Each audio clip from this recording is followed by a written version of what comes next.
VK29 news Polavaram నియోజకవర్గం Janasena TDP BJP ఉమ్మడి అభ్యర్థి సిరి బాలరాజును టీడీపీ ఎంపీ అభ్యర్థి పుట్ట మహేష్ యాదవ్ను గెలిపించుకుంటామని జిల్లా జనసేన పార్టీ ప్రధాన కార్యదర్శి గెడ్డమనుగు రవికుమార్ తెలిపారు.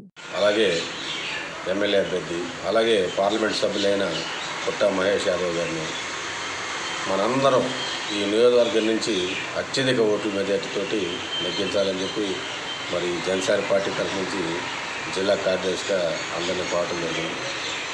మరి ఈ పొత్తులో భాగంగా అన్ని మండలాల్లో అన్ని బీజేపీ కానీ తెలుగుదేశం కానీ జనసేన కానీ మనం అందరం కూడా ఎవరి నరేంద్ర మోడీ గారు, చంద్రబాబు నాయుడు గారు, పవన్ కళ్యాణ్ గారు ఆదేశాల మేరకు మనందరం కలిసికట్టుగా ఉండి ముందుకు ప్రయాణం చేసి ఈ పోలవరం ఎమ్మెల్యే అభ్యర్థి అయిన సిరి బాలరాజు గారిని అలాగే ఏలూరు పార్లమెంట్ సభ్యులైన మన మహేష్ యాదవ్ గారిని కూడా మన పోలవరం నుంచి 2 అత్యధిక మెజార్టీతో గెలిపించాలని చెప్పేసి మరి కార్యకర్తలందరినీ కోరుతున్నాం. అలాగే గత ప్రభుత్వ వైఫల్యాలు అనేది మనందరికీ తెలుసు. ఒక రోడ్ల పరిస్థితి కానీ అలాగే ఒక హౌసింగ్ కానీ ఏజెన్సీ ప్రాంతంలో అనేక రకమైన సమస్యలు ఉన్నా కూడా గాలి వదిలేసిన ప్రభుత్వం వైసీపీ ప్రభుత్వం.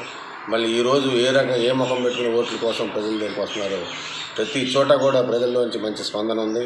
డెఫినెట్గా అత్యధిక ఓట్ల మెజార్టీతోటి ఎమ్మెల్యే అభ్యర్థిని బాలరాజు గారిని, ఎంపీ అభ్యర్థిని మహేష్ యాదవ్ గారిని గెలిపిస్తామని చెప్పి మేము ప్రజల్లో పర్యటనలో భాగంగా అందరూ మాకు బాహాటంగా ఇళ్లలోంచి బయటకు వచ్చి స్వాగతాలు పలుకుతుంటే చాలా ఆనందంగా ఉంది. అలాగే క్యాడర్లో కూడా చాలా ప్లాన్డ్గా డోర్ టు డోర్ క్యాన్వాసింగ్ ఇవన్నీ కూడా ఒక సిస్టమేటిక్గా ప్లాన్డ్గా పార్టీ ప్రణాళికతో ముందుకెళ్తామని చెప్పి సభాముఖంగా తెలియపరుచుకుంటున్నాం. అలాగే ఏజెన్సీలో ఉన్న అన్ని రకాల పార్టీ పెద్దలు కూడా అందరు అండదండలు కూడా మాకు పుష్కలంగా ఉన్నాయి కాబట్టి చిన్న విభేదాలన్నీ ఉన్నాయి. అవన్నీ కూడా సరి చేసుకుంటూ ముందుకెళ్తామని చెప్పి ఈ సభాముఖంగా తెలియపరుచుకుంటాం.